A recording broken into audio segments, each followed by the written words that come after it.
नमस्कार। आगे बढ़ते हैं और पाठ संख्या 22 की बात करते हैं। हम लोग अभी राशि के गुण स्वरूप को ही पढ़ रहे हैं।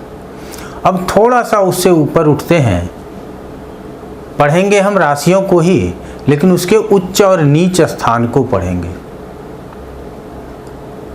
अब आगे जरूरी होगा भावों को भी समझना, तो एक दो पाठ के बाद हम लोग भावों पे भी पहुंच जाएंगे, फिर ग्रहों को जानेंगे, फिर सबको मिलाकर ज्योतिष को अच्छी तरह से समझेंगे। हम सभी जानते हैं कि कोई न कोई कभी शीर्षस्थ पद पे होता है तो कभी सबसे नीचे पद पे होता है। अपने जीवन के किसी कभी उच्च स्थान पे होता है और कभी जहाँ से चलना प्रारंभ किया था वहाँ होता है। अब ये उच्च और नीच के बीच में जो अंतर है हमारे ज्योतिष में 180 डिग्री का है। तो सबसे पहले उसको ही समझ लीजिए। ये 180 डिग्री है। माना कि सूर्य मेष राशि में उच्च के होते हैं और वो 10 डिग्री पे उच्च के होते हैं। अब ये मेष राशि है, इसको आप लोग ध्यान दीजिएगा। अब ये 180 डिग्री इधर से चलेंगे और यहाँ पहुँचेंगे। अब यहाँ हम सूर्य को चला रहे हैं, यहाँ भेद नहीं रखना है। जब पृथ्वी घूमेगी तो सूर्य घूमता हुआ प्रतीत होगा, इसको समझना है। फिर जब यहाँ सूर्य पहुँचेगा तो ये तुला राशि होगी। ठीक 180 डिग्री दूर जाकर के सूर्य नीच का हो जाएगा। तो कोई भी ग्रह जिस भी राशि अंशों पे स्थित हो या उसका उच्चांश बताया गया हो, उसी राशि उससे 180 डिग्री दूर जाकर वो नीच का हो जाता है। ये हम लोगों ने समझा। वर्तमान समय में हम लोग कितना जानते हैं, ये हम और आप और सभी जानते हैं। कह देते हैं उच्च का है, नीच का है, वक्री है, बस समाप्त हो गया, और इसी पे पूरी ज्योतिष कर लेते हैं। हम लोग षड्बल जब पढ़ेंगे गणितीय पद्धति से, तब वहाँ समझ में आएगा कि उच्च बल और नीच बल कितना प्रभाव रखता है ज्योतिष में। लेकिन ये जानना यहाँ जरूरी है कि कौन से राशि में ग्रह उच्च के होते हैं और कौन से राशि में ग्रह नीच के होते हैं। तो सबसे पहले सूर्य की बात करेंगे। उदाहरण में आप लोगों को हमने बताया कि सूर्य मेष राशि में उच्च का होता है, तो यहाँ हम लोग एक ही साथ समझते चलें। हम उच्चांश, परम उच्चांश और परम नीचांश लिखते चलेंगे, आप उसको समझते चलिएगा। अब ग्रह 7 हैं तो हम उसी 7 ग्रहों की बात करेंगे, राहु केतु की बात नहीं करेंगे। जब उनको राशियों का स्वामित्व नहीं मिला है तो और उच्च और नीच का भी हम यहाँ अधिपत्य उनको नहीं दे रहे हैं। लेकिन हमारे शास्त्रों में वर्णन है, कहीं ना कहीं ये लिखा हुआ है कि कहाँ उच्च के होते हैं, कहाँ नीच के कहे गए हैं, और राहु केतु का भी अपना स्वराशि कहा गया है। लेकिन हम यहाँ आपको बताएं कि हम पराशरी पद्धति में राहु और केतु को यदि राशियों के स्वामित्व की संज्ञा नहीं दी तो आगे हम उसको उच्च नीच का भी नहीं बताएंगे। स्मोकी प्लैनेट्स है, हम लोग आगे पढ़ेंगे और उसके प्रभाव को भी समझेंगे। सिर्फ उच्च नीच से ही सारे ग्रहों के प्रभाव को समझना मुश्किल होता है। यदि सिर्फ उच्च नीच से समझना आसान होता तो हम जो आपको 15, 16, 17 पाठों में पढ़ाया ग्रहों के राशियों के गुण स्वरूप को, तो इसको पढ़ाने की यहाँ आवश्यकता नहीं होती। तो सबसे पहले सूर्य, यहाँ लिख लीजिए ग्रह, और यहाँ लिख लीजिए परम उच्चांश, और यहां लिख लेते हैं हम लोग परम नीचांश।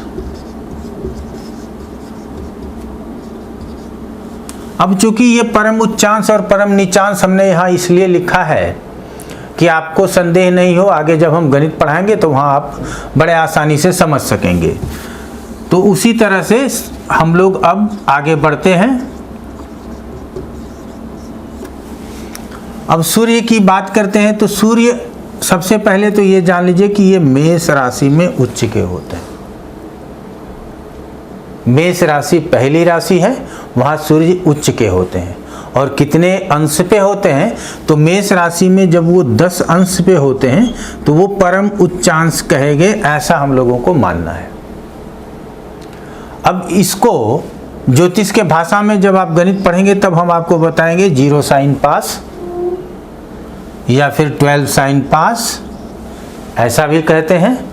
और 10 डिग्री पे उच्च का होगा, लेकिन ज़्यादा उचित होगा ऊपर वाले को समझना, अर्थात 0 साइन पास 10 डिग्री लिखेंगे तो ये स्वतः समझ में आएगा कि मेष राशि में ग्रह उच्च के हैं। कितने अंशों पर है, परम उच्चांश कितना है, तो ये 10 डिग्री का है। ठीक इसमें 180 डिग्री जोड़ेंगे तो आप पहुंच जाएंगे तुला राशि में, और तुला राशि में फिर अब यहाँ से जोड़ सकते हैं आप 6 राशियाँ आगे जाएंगी, तो 6 या 18 180 गत हो जाएगा। मेष में 10 डिग्री का है तो तुला राशि में 10 डिग्री पर ये परम नीचांश के हो जाएंगे। अब अगले ग्रहों की बात कर लेते हैं। चंद्रमा,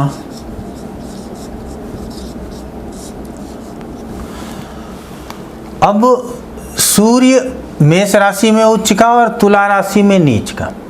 अब यहाँ राशियों के ग्रह मैत्री को हम लोग समझेंगे तो वहाँ भेद नहीं होना चाहिए, सिर्फ ये हमको याद रहना चाहिए कि कहाँ उच्च के हैं कहाँ नीच के हैं। कभी कभी कोई ग्रह अपने शत्रु राशि में या सम राशि में भी उच्च और नीच के हो सकते हैं। अब चंद्रमा की बात कर लें तो ये वृष राशि अर्थात दूसरे नंबर की राशि में 3 अंशों पे उच्च के होते हैं, और ठीक इससे 180 डिग्री दूर अब यहाँ हम लोग पहुँचेंगे तो वृश्चिक राशि आ जाएगा, और वृश्चिक राशि में भी ये 3 अंशों पे परम नीच के होते हैं। अब इसको यदि हमको लिखना हो ज्योतिष के लैंग्वेज में गणितीय पद्धति से कैसे लिखेंगे तो उसको भी थोड़ा सा समझ लीजिए। तो यहाँ वृष राशि में है अर्थात एक राशि, मेष राशि में साइन पास हो जाएगा, मेष राशि हो गया कंप्लीट 30 डिग्री ले लिया। अब उसके बाद 0-3 डिग्री पे जो है सो ये परम उच्चांश के हो जाएंगे।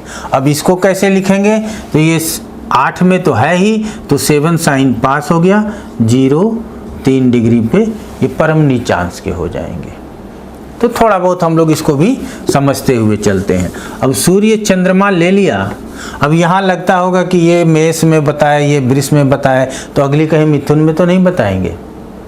ये भी मन में नहीं पालना है, ये भी मन में नहीं पालना है, अलग से ही समझना है सबको। अब मंगल की बात कर लेते हैं। तो मंगल जो है मकर राशि में उच्च के होते हैं। अब मंगल मकर राशि में उच्च के होते हैं, जब हम लोग ग्रह मैत्री पढ़ेंगे तो समझ में आएगा मंगल और शनि में मित्रता नहीं है। चलिए यहाँ इतना ही देखें, मकर राशि में उच्च के होते हैं और कितने डिग्री पे होते हैं तो ये 28 डिग्री पे उच्च के होते हैं, और ठीक 6 साइन आगे कर्क राशि में ये 28 डिग्री पे नीच के हो जाते हैं। ये जो हम लिख रहे हैं ये परम उच्चांश और परम नीचांश है, अर्थात इतने अंशों पर जब जाते हैं तो जब हम षड्बल पढ़ेंगे तो कहेंगे कंप्लीट एक षष्ठ्यांश बल इनको मिलता है। मंगल के बाद बुध अपनी ही राशि कन्या में, ये स्वराशि है आप लोगों को पता है, 15 डिग्री पे उच्च के हो जाते हैं, और मीन राशि गुरु की राशि है, ध्यान देंगे आप, मीन राशि में 15 डिग्री पे ये नीच के हो जाते हैं। बुध के बाद अब हम लोग गुरु की बात कर लेते हैं।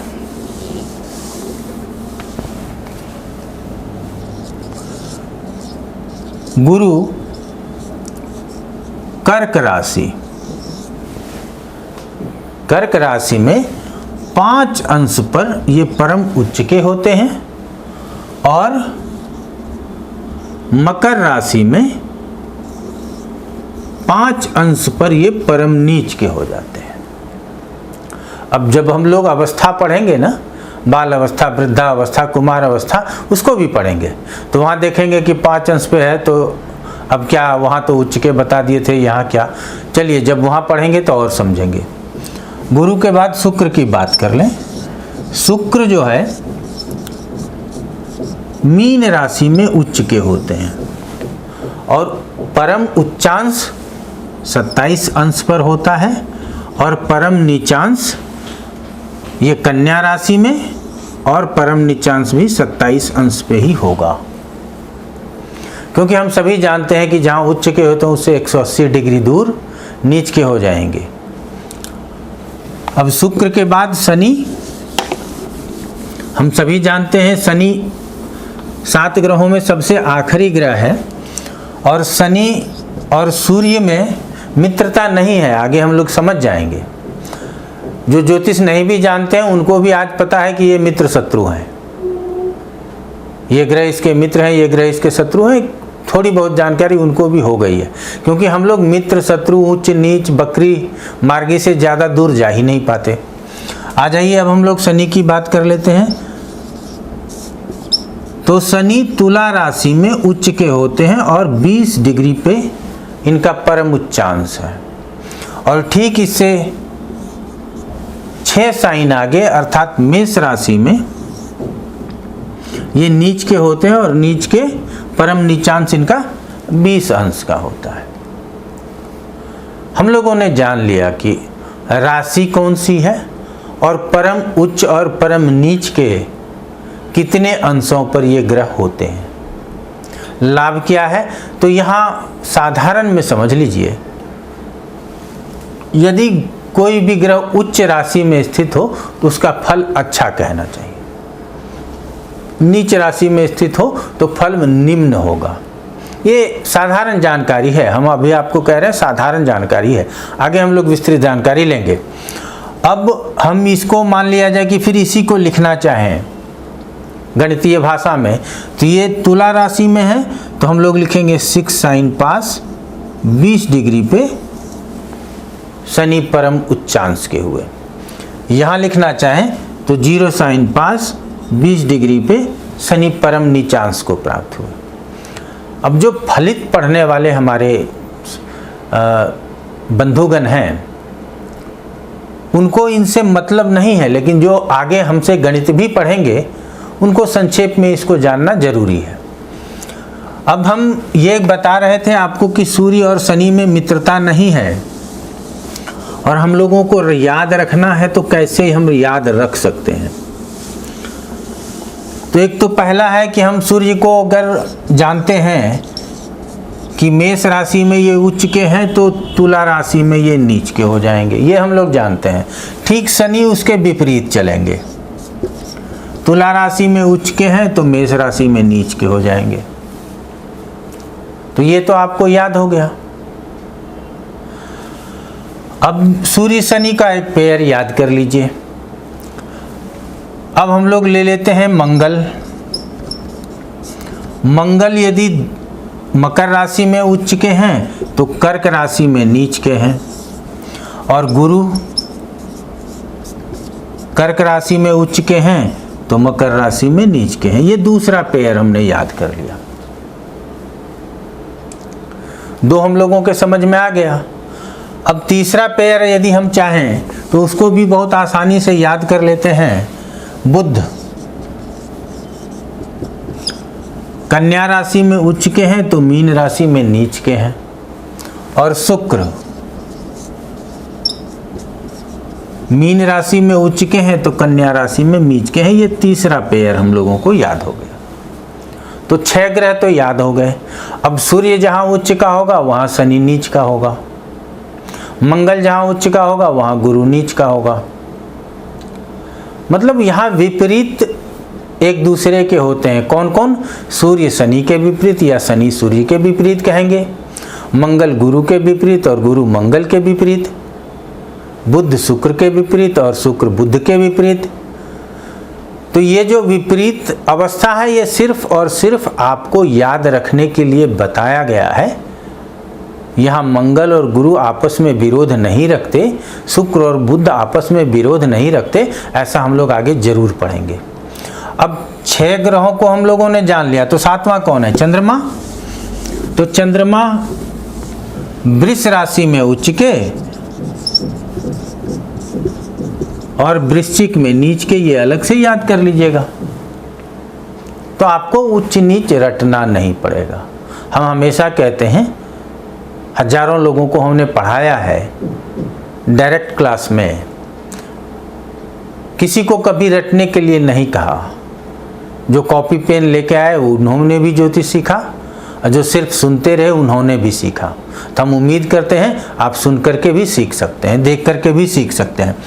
तो परम उच्चांश भी हम लोगों ने जाना, परम नीचांश भी जाना, उच्च राशि जानी, नीच राशि जानी, कैसे याद रखेंगे ये भी जाना।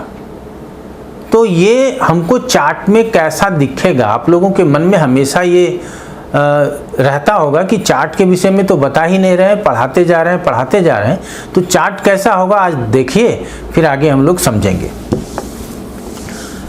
तो हम हमेशा कहते हैं कि जन्म के समय, जातक के जन्म के समय पूरे ब्रह्मांड की जो स्थिति होती है उसी का एक स्थिर चित्र जातक का जन्म लग्नांक होता है। इस संवाद को फिर से सुनिए और लिखना चाहें तो लिख सकते हैं। किसी भी जातक के जन्म के समय जो ब्रह्मांड, पूरे ब्रह्मांड का स्थिर चित्र होता है। अब स्थिर चित्र का उस समय गुरु किस राशि में, किस नक्षत्र में है, सूर्य कहाँ स्थित है, शनि कहाँ स्थित है, ये जो जन्म के समय वो जिस अंश पे है, जिस राशि में है,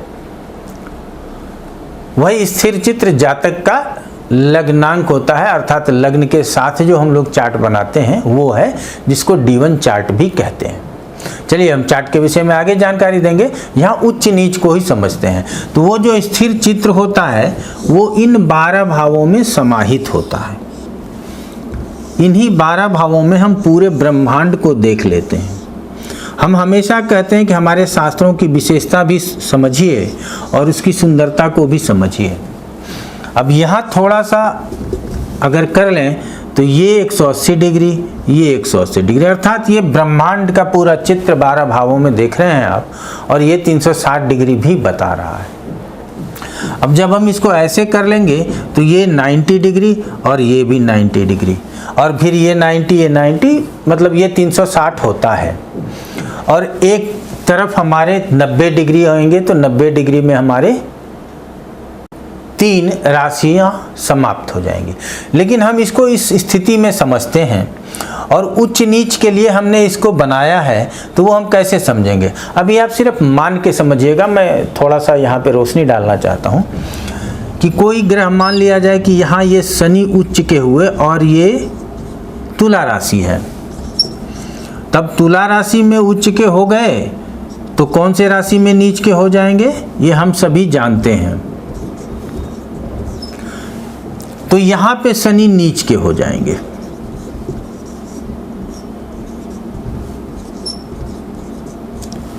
अब यहाँ शनि उच्च के है, यहाँ शनि नीच के हो जाएंगे।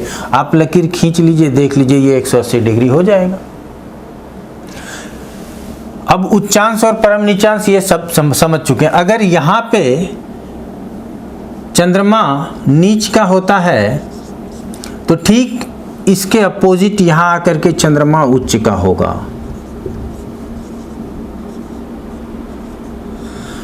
जहां नीच के कहे गए, अर्थात इस पे उंगली रख लीजिए और गणना प्रारंभ कीजिए। 1 2 3 4 5 6 7, जो स्थिति उच्च की बताई गई उससे 7वें स्थिति में जाकर के नीच के, और जो नीच की स्थिति है फिर वहां से गिनेंगे तो 1 2 3 4 5 6 7, वहां फिर वो उच्च के हो जाएंगे। ये है 180 डिग्री।